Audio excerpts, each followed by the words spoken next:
Dans l'Exode chapitre 13, s'il vous plaît, nous continuons notre série sur le chemin de la délivrance. Je pense qu'il reste 3 messages. Exode 13, 14 et 15. Et ce matin, nous lisons dans l'Exode chapitre 13 à partir du verset 1er. Vous savez, en 1978, le ministère du Transport a fait un changement important pour nos voitures. Est-ce que vous vous souvenez de ce qu'il a fait en 1978? Autrefois, nos plaques d'immatriculation disaient « La belle province ». Aujourd'hui, ça dit « Je me souviens de quoi ». Vous savez, quand je visite le Canada anglophone, les membres de ma famille posent toujours la question, mais je me souviens de quoi? Puis je le dis toujours, on se souvient que les méchants Anglais nous ont abusés. Cette semaine, j'ai pris le temps pour répondre à la question que je me pose depuis 1978. Et vous savez que je me souviens, c'est sur les cuissons du Québec, hein? C'est quand même important. Et cette phrase a été pas inventé, je pense qu'il a volé dans un poème, mais par un nommé Taché. Et il nous dit que je me souviens de notre passé avec ses leçons, de notre passé avec ses malchances et notre passé avec sa gloire. Alors, vous ne saviez pas, voilà de quoi vous vous souvenez. Dans une semaine et un jour, ce sera le jour de souvenir, n'est-ce pas? Mon papa a fait la Deuxième Guerre mondiale, mon grand-père et mes oncles ont fait la Première Guerre mondiale. Et pour moi, c'est une journée importante. Mon père a souffert, des bateaux coulés sur lui dans l'Atlantique.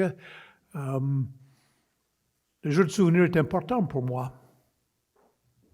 Et aujourd'hui, on va parler des choses dont le peuple de Dieu, le peuple d'Israël devait se souvenir, des aides, des mémoriaux pour les aider à se souvenir. Très intéressant que de tous les peuples de l'histoire du monde, le peuple qui a gardé leur identité, c'est quand même les Juifs. Vous savez que les Juifs habitent dans à peu près tous les pays du monde, mais ils ont gardé leur identité. Et des fois, ça leur a coûté cher, cela, n'est-ce pas? Ils ont gardé leur identité. Et une des raisons, c'est qu'ils ont appris comment enseigner leur identité à leurs enfants et ils ont continué à célébrer depuis plus de 3500 ans des mémoriaux pour leur aider à se souvenir de leur identité. Et ici, dans le chapitre 13, nous avons donc quelques mémoriaux qui vont aider au peuple de Dieu à comprendre, transmettre aussi leur identité à leurs enfants. Et nous allons diviser, si on peut regarder notre esquisse, ce deuxième cliché. Je pense que nous voyons 3 pensées dans ce passage. D'abord, nous avons le rachat du premier-né, qui est un symbole de l'appartenance à Yahweh. Et pour des raisons qui sont difficiles à comprendre, je me suis embêté beaucoup depuis 1 mois et demi environ sur ce chapitre. Le verset 1er parle de cela et la pensée est reprise entre les versets 11 et 16, mais entre les versets 2 à 10, notre deuxième point, le pain sans levain, qui est un symbole de la purification. Et enfin, 17 à 22 nous parle de la fidélité de Yahweh. Et bien, on va tirer une conclusion. Donc, nous allons commencer par lire le verset 1er et les versets 11 à 16 pour considérer notre premier point. Exode 13, verset 1er. L'Éternel parla à Moïse et dit, « Consacre-moi tout premier-né parmi les enfants d'Israël, tant les hommes que des animaux, ils m'appartiennent. » Et au verset 11, on reprend. « Quand l'Éternel t'aura fait entrer dans le pays des Cananéennes, comme il a juré à toi et à tes pères, et qu'il te l'aura donné, tu consacreras à l'Éternel tout premier-né, même tout premier-né des animaux, que tu auras. Les mâles appartiennent à l'Éternel. Tu rachèteras avec un agneau tout premier-né de l'âne, et si tu ne le rachètes pas, tu lui briseras la nuque. Tu rachèteras aussi tout premier-né de l'homme parmi tes fils. Et lorsque ton fils te demandera un jour, que signifie cela? Tu lui répondras, par sa main puissante, l'Éternel nous a fait sortir d'Égypte, de la maison de servitude. Et comme Pharaon s'obstinait à ne point nous laisser aller, l'Éternel fit mourir tous les premiers-nés dans le pays d'Égypte, depuis les premiers-nés des hommes jusqu'aux premiers-nés des animaux. Voilà pourquoi j'offre en sacrifice à l'Éternel tout premier-né des mâles, et je rachète tout premier-né de mes fils. Ce sera comme un signe sur ta main et comme des frontaux entre tes yeux, car c'est par sa main puissante que l'Éternel nous a fait sortir d'Égypte. Le rachat du premier-né, symbole de l'appartenance à Yahweh.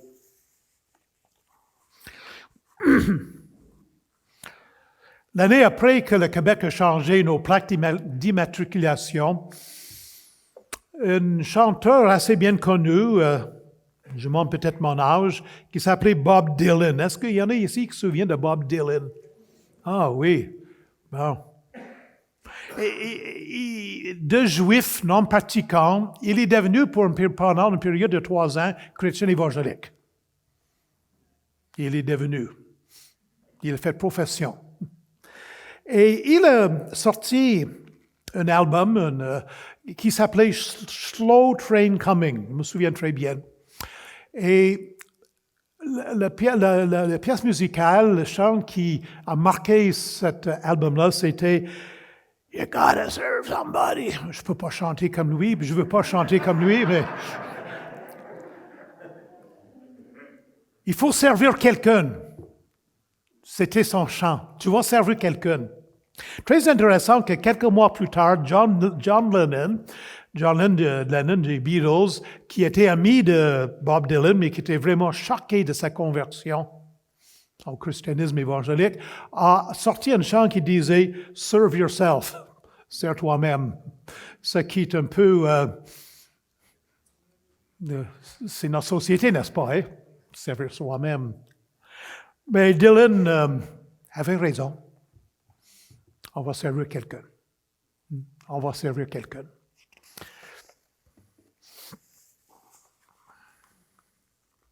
Il y a une jeu de mots intéressante dans Exode pour le mot servir. Dans Exode chapitre 2, versets 22 et 23, nous lisons que longtemps après, le roi d'Égypte mourut et les enfants d'Israël gémissaient encore sur la servitude et poussaient des cris, ces cris que leur arrachait la servitude. Et Égypte, c'était la maison de servitude. Puis on servait on servait Pharaon. Puis Pharaon imposait un dur service aux enfants d'Israël. C'est un des thèmes qui reviennent souvent dans les chapitres que nous étudions depuis quelques mois. Mais dans Exode chapitre 7 et verset 16, le même mot revient dans un autre contexte.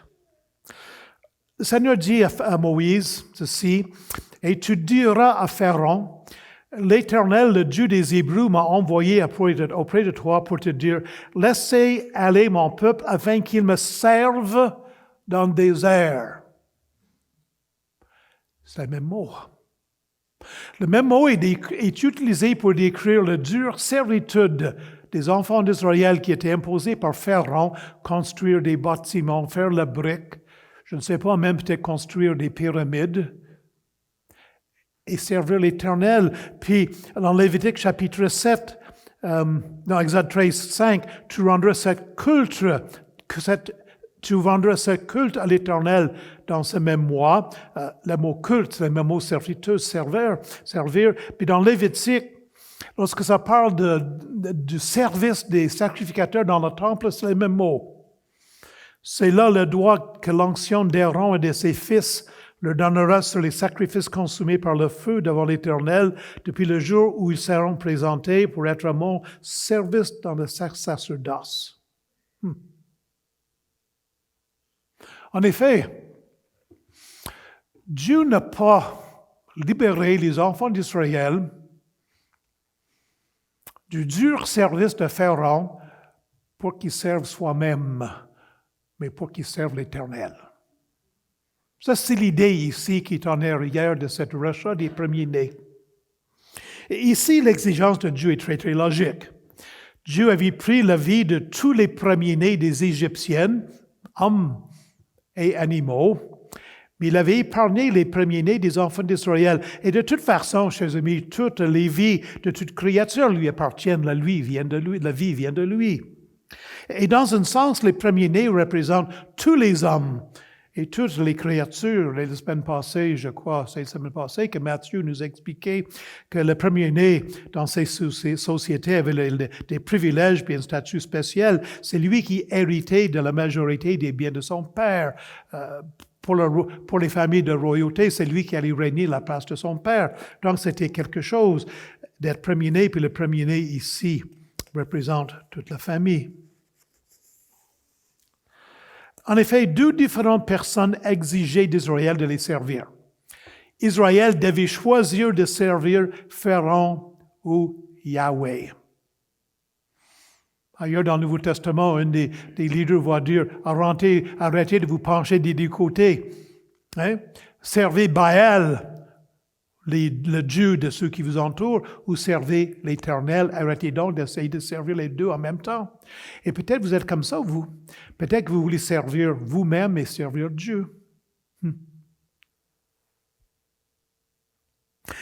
Les peuples habitant dans la terre promise sacrifiaient. Où est-ce que je suis? Bon. Alors, Israël devait choisir de servir Pharaon ou Yahweh. Israël était libéré par l'obéissance, en mettant le sang sur le linteau de la porte, comme vous avez vu la semaine passée. Par l'obéissance et pour l'obéissance. Hein? Puis en servant Pharaon, Israël était assujetti à des travaux forcés pour construire des bâtiments, des tombes. Puis en servant Yahweh, l'Éternel aura la joie de construire de façon volontaire le tabernacle. Voyez-vous? Le service change, mais c'est encore un service. Israël, nous dit Exode 4, 22, c'est le premier-né de Yahweh. Et les peuples habitant dans la terre promise, ils sacrifiaient souvent leurs enfants premiers-nés à leur Dieu. On pose des questions. Pourquoi que Dieu a chassé les peuples qui habitaient déjà dans la terre promise, puis il a donné cette terre aux Israélites? Et pourquoi qu'il a permis, puis il a même exigé aux enfants d'Israël de tuer les habitants qui étaient là, hommes, femmes, enfants et tout? Puis c'est difficile de saisir la méchanceté de ce peuple-là.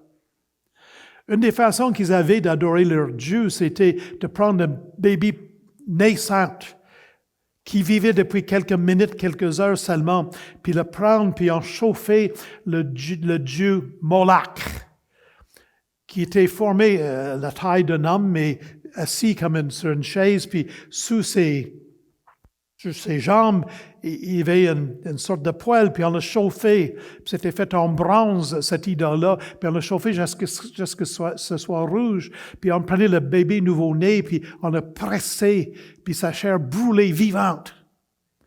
L'expression qui est utilisée dans l'Ancien Testament, c'est souvent passer les enfants par le feu. Mais c'est ça que ça veut dire, c'est ça qu'on faisait. Et alors, sacrifier nos enfants premiers-nés, c'était connu dans ces peuples-là. C'est une chose que les Égyptiens ne faisaient pas, par exemple. Quel contraste ici. Dieu ne leur demande pas d'offrir leurs enfants premiers-nés en sacrifice. Il demande aux Israélites de les racheter en donnant un agneau comme substitution, image de ce que le Seigneur fait pour nous sur la croix. Oh, chers amis, qu'il fait bon de servir notre Dieu. Ne demande pas qu'on brûle nos enfants. Et pourtant, les enfants d'Israël, dans les années qui ont suivi, ils ont retourné si souvent au Dieu méchant des peuples qui les entouraient. Quel cœur méchant que nous avons. Est-ce que nous sommes bien différents? Est-ce que nous servons notre Dieu? Ou on sert facilement d'autres choses? Intéressant que même si Jésus est le premier-né sans péché, et n'oublions pas, lorsqu'on dit que Jésus est le premier-né, on veut dire qu'il est premier-né en priorité et en prééminence, et non pas en chronologie. Nos amis les témoins de Jéhovah vont dire qu'il est le premier-né, donc il a été créé. Il est le premier des choses que Dieu a créées. La première chose que Dieu a créée, c'est Jésus. Non. Souvenez-vous de l'histoire de David. Le Seigneur dit à Samuel, va choisir quelqu'un pour remplacer Saül comme roi. Conduit par le Seigneur, Samuel, le prophète, arrive dans la maison d'Ésaïe. Ésaïe qui avait 8 fils. Ésaïe est fier de son premier-né, son fils le plus vieux, puis il le mène devant Samuel, puis il dit, regarde qui est beau, qui est grand. Il va être un bon roi, puis Samuel le regarde, puis il dit, non, pas lui.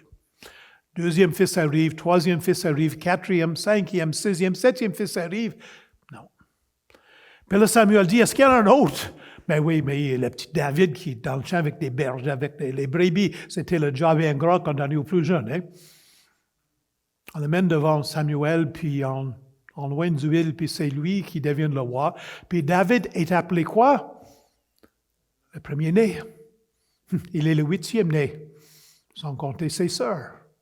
Le mot premier-né n'est pas question de chronologie. Premier-né, c'est priorité, c'est prééminence.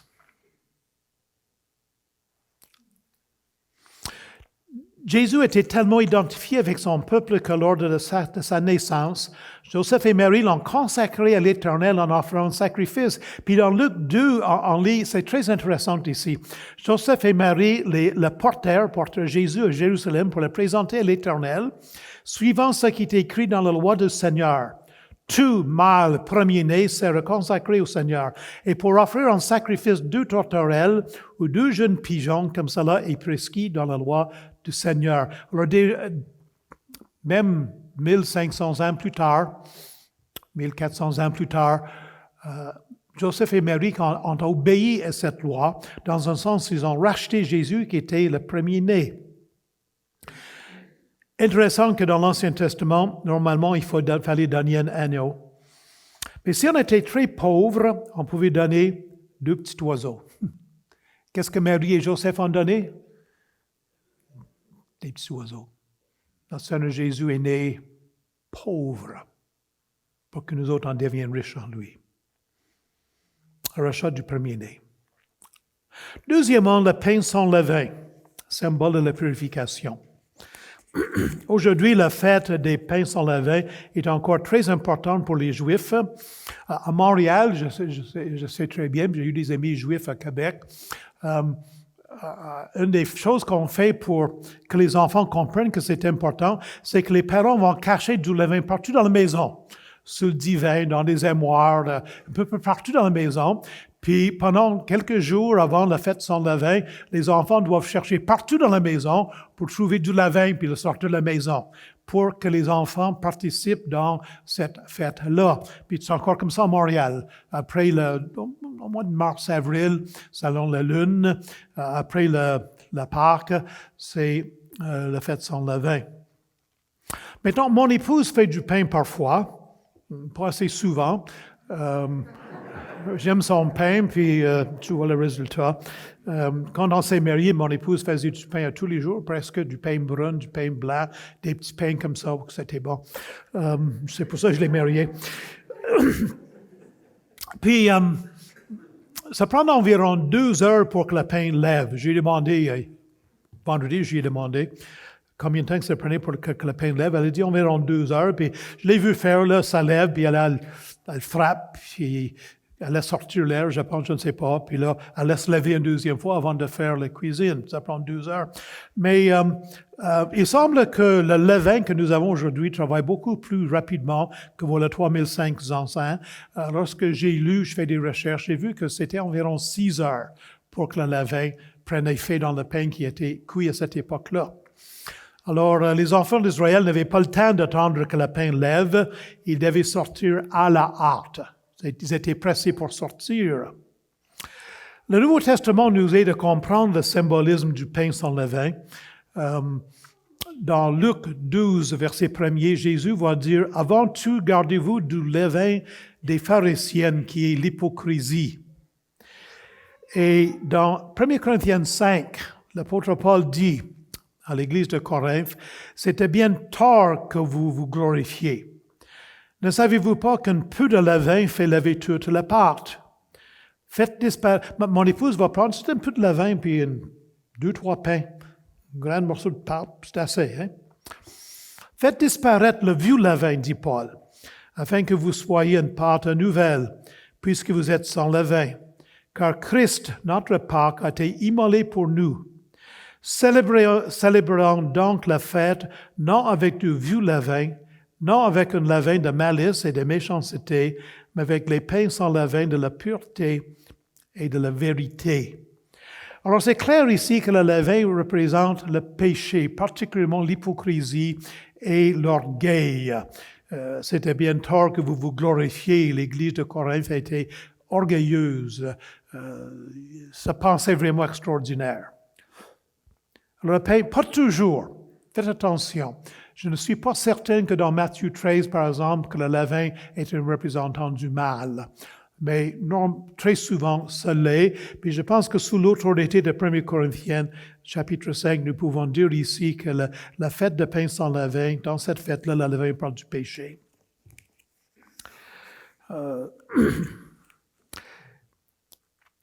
Dieu ne nous a pas libérés de l'esclavage du péché pour que nous servions nous-mêmes. Hein? Je l'ai dit tantôt, il nous a libérés pour servir la justice. Et si c'est vrai, il faut se souvenir que le pain sans levain est en même moment, puis un peu après la Pâque. Les deux fêtes sont vraiment liées ensemble. Et la Pâque nous rappelle que Dieu nous a délivrés de la mort par le sacrifice d'un substitut parfait et sans péché qui est donné son sang, sa vie pour nos péchés, Jésus. La Pâque représente Jésus qui donne son sang pour nous. Mais la fête des pains sans levain nous rappelle ce que Dieu veut que nous fassions après que nous sommes sauvés.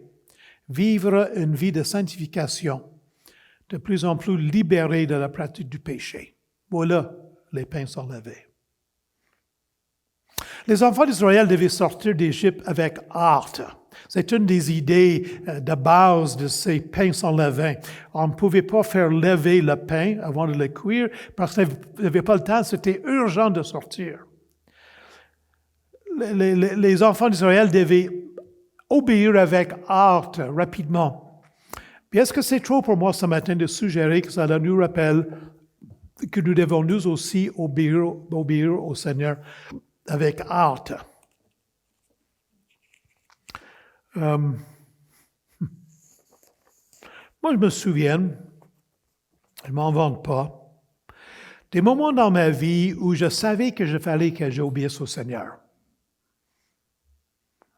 Mais je voulais me réjouir de ces petits péchés-là encore un bout de temps. Suis-tu le seul qui a déjà vécu ça dans leur vie? Hein? Hâte à obéir. La nourriture, pour comprendre cette fête, manger avec les autres nous aide souvent à nous rappeler certaines choses. Au mois de juillet, je suis allé à Vancouver pour voir mon frère qui était très malade. Puis j'ai eu le temps de manger avec mes sœurs qui sont plus âgées que moi. Et en mangeant ensemble, on a eu des souvenirs, des bons et des mauvais souvenirs de notre enfance. Mes sœurs sont assez vieilles, presque pour être ma maman. Et ils m'ont parlé de mon enfance, des coups que j'avais faits, puis les bons coups, puis surtout les mauvais coups.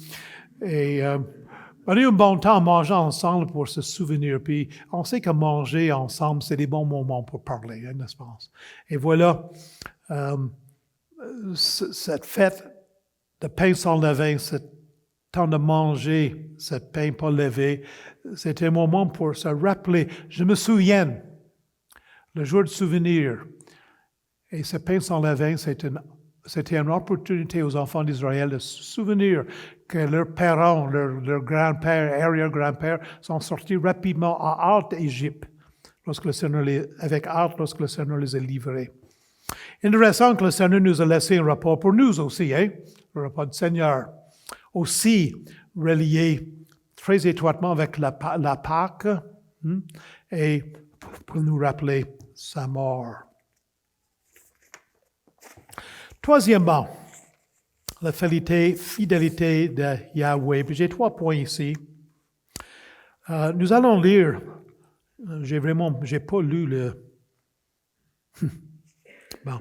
Nous allons lire versets 17 à 22. Excusez-moi, j'ai oublié de lire quelque chose. Mais nous allons lire maintenant Exode 13, versets 17 à 22. Lorsque Pharaon laissa aller le peuple, Dieu ne le conduisit point vers le chemin du pays des Philistins, quoique le plus proche, car Dieu dit, le peuple pourrait se repentir en voyant la guerre et retourner en Égypte. Mais Dieu fit faire au peuple un détour par le chemin du désert vers la mer Rouge. Dan, peux-tu aller sur le cliché 18, s'il vous plaît? Ouais. Vous avez ici une carte un peu... les enfants d'Israël sont venus de l'Égypte. Puis il aurait été normal pour eux de faire ce chemin-là. Beaucoup plus rapide.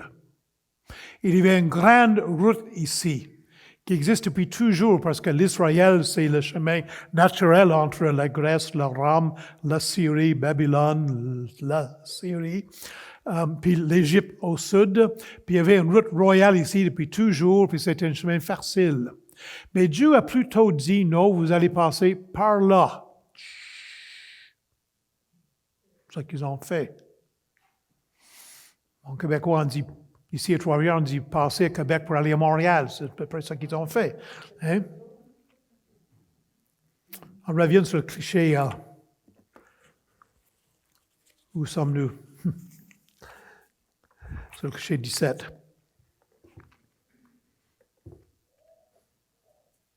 Verset 18, mais Dieu fit faire au peuple un détour par le chemin du désert vers la mer Rouge. Les enfants d'Israël montèrent en armes hors du pays d'Égypte. Moïse prit avec lui les os, un os des os de Joseph, car Joseph avait fait jurer les fils d'Israël en disant, Dieu vous visitera et vous fera remonter avec vous mes os loin d'ici. Ils partirent de Succoth et ils campèrent à Étam, à l'extrémité du désert. L'Éternel allait devant eux, le jour dans une colonne de nuée pour les guider dans le chemin, et la nuit dans une colonne de feu pour les éclairer, afin qu'ils marchent jour et nuit. La colonne de nuée qui se retirait point de devant le peuple pendant le jour, ni la colonne de feu pendant la nuit. Excusez-moi si je lis mal, mais je suis partiellement... Quand c'est mal éclairé, je ne vois pas. Excusez-moi. Si on revient à notre carte, Dan, s'il vous plaît. 18. Ici, il y avait les Philistins. Les Philistins sont appelés le peuple de la mer. Lorsque Abraham vivait dans la terre promise, les Philistins commençaient à arriver. Ils étaient probablement originaires des îles pas loin de la Grèce, où il y avait une grande civilisation, et nous savons que ces civilisations-là ont été détruites par des tremblements de terre et des volcans. Et les Philistins sont descendus des îles, puis sont venus ici s'établir dans 4 grandes villes ici, 5 grandes villes ici, et ils étaient très féroces. On sait qu'ils étaient connus pour être très grands. C'est intéressant que sur les îles dont je parle, on a découvert des géantes, des ossements des géants qui existaient voilà 4000 ans dans ces îles-là. Et c'était un peuple très féroce. Et pour que le peuple d'Israël, voyez-vous, Abraham, lui, il descendait en Égypte par ce chemin-là. Mais 400 ans plus tard, les Philistins étaient déjà arrivés en grande force. Ils étaient très puissants. Puis Dieu a dit, puis en plus de cela, les Égyptiens avaient établi des forteresses très puissantes ici pour protéger contre les personnes qui pouvaient venir attaquer leur pays. Alors pour que les enfants d'Israël passent par ce chemin-là, Dieu a décidé, ça va être trop difficile. Ils vont perdre courage. Alors Dieu a dit, tu vas faire le long tour ici. Puis ils ont passé dans le désert. Comme vous savez, Dieu connaissait l'avenir. Puis il a dit, mais ils vont passer 400 ans dans le désert. Passer 400 ans ici, ça n'aurait pas été possible. Si on revient au cliché 17, s'il vous plaît. Bonne leçon ici, hein? Nous pouvons faire confiance à la sagesse de Dieu. Le Seigneur connaissait leurs faiblesses et leurs limites. C'est bien marqué dans le passage, le Seigneur dit, si je les amène par là, ils vont avoir peur, ils vont retourner l'Égypte, ils ne seront pas capables de confronter ces ennemis-là. Verset qui m'encourage beaucoup, 1 Corinthiens 10, 13. Dieu qui est fidèle, que Dieu est fidèle, ne permettra pas que vous soyez tentés au-delà de vos forces. Mais avec la tentation, il préparera aussi le moyen d'en sortir afin que vous puissiez la supporter. Voilà. Dieu est comme ça. Et vous savez que nous ne pouvons souvent pas comprendre la sagesse de Dieu, ce qu'il accomplit et pourquoi il agit de certaines façons, mais nous pouvons toujours lui faire confiance.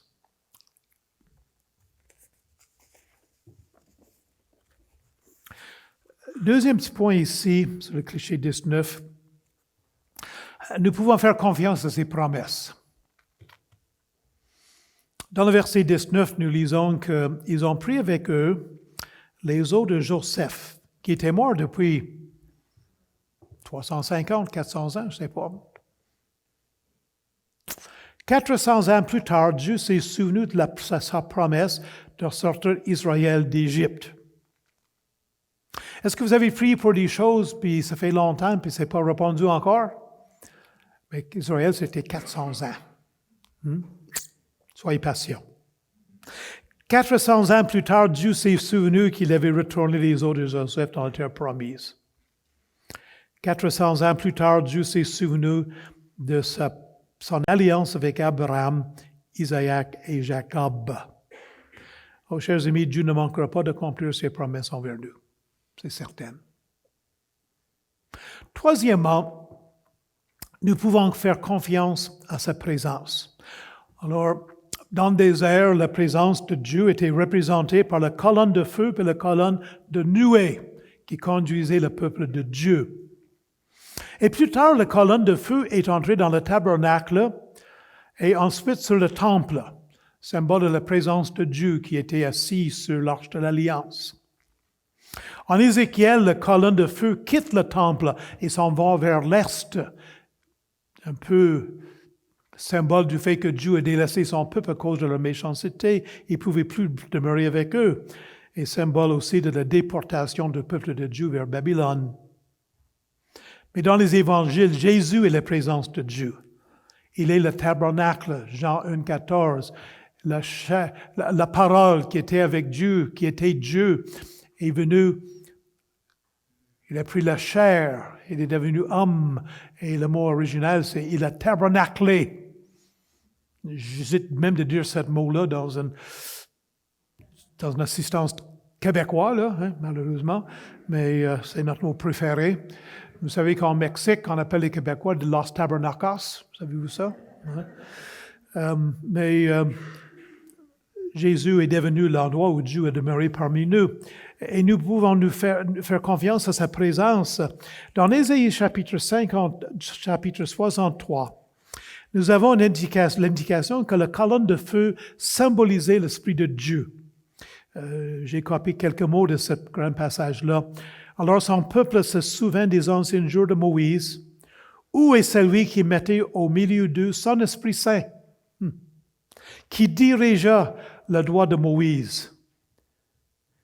Puis enfin, l'Esprit de Dieu les a menés au repos, les a conduits au repos, la terre promise. Symbole. Ah, mais nous avons beaucoup mieux que ça. Ça a dû être excitant pour eux de voyager et avoir ce grand symbole de la présence de Dieu, une colonne de feu, colonne de nuée, jour et nuit avec eux. Nous avons beaucoup mieux. Infiniment mieux qu'une colonne de feu ou une colonne de nuée. L'Esprit Saint de Dieu habite en nous, nous conduit, témoin que nous sommes les enfants de Dieu. Il nous purifie de notre levain et nous transforme à l'image du Christ. Nous avons beaucoup mieux. Fidélité de Yahweh, sa présence avec nous. Conclusion. Je vous pose la question, de qui vous êtes esclave?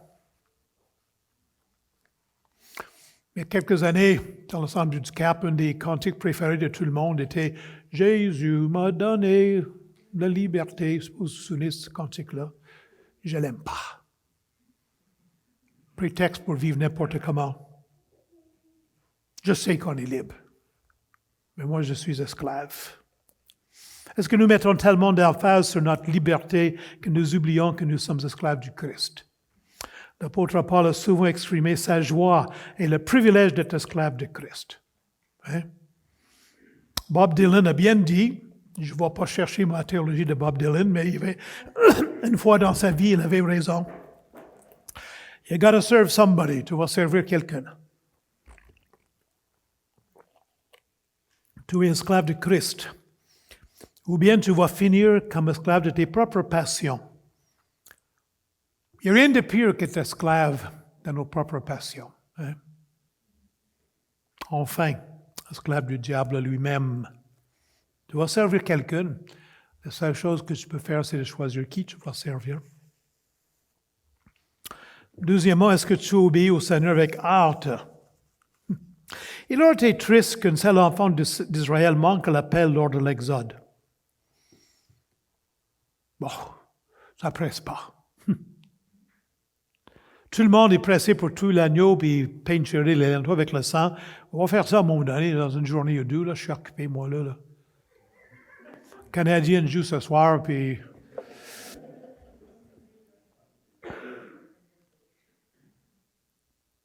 Pas pressé de mettre le sang sur le linteau. Quelle triste conséquence, l'enfant premier-né qui meurt parce qu'on n'avait pas mis le sang.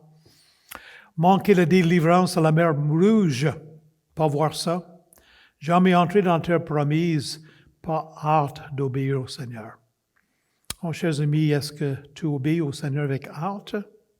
Hébreux 3 le dit, et 4 le dit tellement clairement. Pensons aux enfants d'Israël, justement. L'auteur dit ceci, « Aujourd'hui, si vous entendez sa voix, n'endurcissez pas vos cœurs. » Tarder à obéir, ses amis, c'est désobéir. Et peut-être que vous êtes ici, puis le Seigneur vous parle, puis vous avez besoin d'obéir, puis c'est dur, puis vous ne voulez pas. Mais moi, je vous dis, le Saint-Esprit le dit, l'auteur de l'Épître aux Hébreux le dit sous l'inspiration du Saint-Esprit, si vous entendez sa voix aujourd'hui, n'endurcissez pas votre cœur. Si vous continuez à tarder à obéir, votre cœur va devenir tellement endurci que ça va être trop tard, plus tôt pour obéir. Est-ce qu'il faut débarrasser un peu de levain dans la vie? Ce péché qui nuit à ta croissance spirituelle, cette désobéissance qui déplaît au Seigneur, ce refus d'obéir à celui qui a le droit d'être ton maître. Est-ce que tu achètes le mensonge du diable? Vous savez que le diable est un menteur. Puis son menterie préféré, je pense, c'est « tu seras plus épanoui puis plus heureux si tu faisais cela ». Il a dit à Ève, le premier péché, c'est qu'Ève a cru ça. Dieu t'empêche de faire quelque chose qui te rendra plus heureux. Tu vas plus heureux si tu fais ce péché-là que si tu ne le fais pas. C'est un mensonge. Est-ce qu'Ève était heureuse après qu'elle a fait son péché? La pomme a été bonne pour quelques minutes. Si c'était une pomme, je ne sais pas. Mais quelles conséquences, quel désastre. Crois pas au mensonge du diable. Ces fêtes, chers amis, servaient comme leçon pour les futures générations. Deutéronome 6, 4. Tu les inculqueras à tes enfants et tu en parleras quand tu seras dans ta maison, quand tu iras en voyage, quand tu te coucheras et quand tu te lèveras. Exode 13, 14, nous l'avons lu. Et lorsque ton fils te demandera un jour, qu'est-ce que signifie cela? Tu lui répondras par ta main puissante, Dieu nous a fait sortir de l'Égypte et de la maison de servitude. Est-ce que vos enfants, vous le rappelez souvent, ces choses-là, la répétition? L'autre jour, j'étais ici avec la plus jeune de mes petits-enfants, qui a 7 ans, puis on parlait ensemble, puis elle dit, « Te souviens-tu, grand-papa? » Elle m'a montré dans sa petite Bible l'image de Daniel et le fils des lions. Elle a dit, « Souviens-tu, quand j'étais petite? » Elle est grande, maintenant, elle a 7 ans. Hein. Mais tu te souviens quand j'étais bien petite, puis on faisait dodo chez vous, puis tu venais prier avec moi avant de me coucher. Je voulais toujours que tu me racontes l'histoire de Daniel et le fils des lions.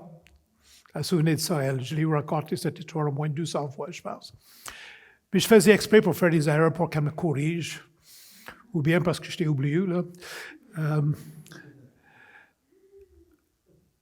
Répétition pour nos enfants. Et les Juifs ont réussi, puis je sais que c'est souvent culturel, ça ne vient pas d'une cœur d'attachement à Yahweh, leur Dieu, mais il reste qu'ils ont pu garder leur identité parce qu'ils ont inculqué des choses à leurs enfants. Et les fêtes qui avaient été données par l'Éternel, c'était pour leur rappeler ces choses-là. Dans nos foyers, est-ce qu'on fait ça? Il faut le faire. Puis, le Seigneur nous a donné au moins 2 ordonnances. Moi, je dis toujours que dans nos églises, nous avons 3 ordonnances. Nous avons le baptême, la table Seigneur, puis la collecte. Puis on sait lequel est le plus important pour la fréquence. Mais le Seigneur nous a donné le baptême comme symbole. Et s'il y a un baptême dans l'Église, arrangez-vous pour que vos enfants soient ici, puis qu'ils voient, puis qu'ils vous posent des questions, puis vous expliquez. La table du Seigneur, mémorial. Puis, comme père, je n'ai pas été parfait. J'essaie de me reprendre un peu comme grand-père, encore très imparfait. Mes chers amis, la raison que ces fêtes ont été données, c'était un mémorial pour ne pas qu'on oublie ce que Dieu a fait pour nous et pour que nos enfants, pour que les enfants plus tard comprennent ce que Dieu avait fait. Et ça qui était vrai pour les Juifs doit être vrai pour nous, dans nos familles. Nous prions. Puis après, on va revenir avec le groupe de louanges, on va revenir.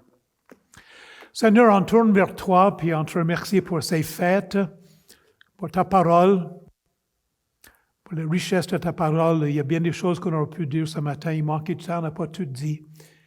Mais Seigneur, tu étais bon pour ton peuple. Tu les as livrés d'Égypte. Tu as pourvu un sacrifice et un moyen pour ne pas qu'ils meurent comme les Égyptiens. Et tu nous as donné ces mémorials-là. Aide-nous, Seigneur, à nous rappeler que nous sommes tes serviteurs, tes servantes, que nous sommes tes esclaves, Seigneur, et nous n'avons pas le droit de vivre comme nous voulons vivre, n'importe comment. Donne-nous des cœurs obéissants qui sont hâte à obéir. Aide-nous avec nos familles, Seigneur. C'est tellement difficile.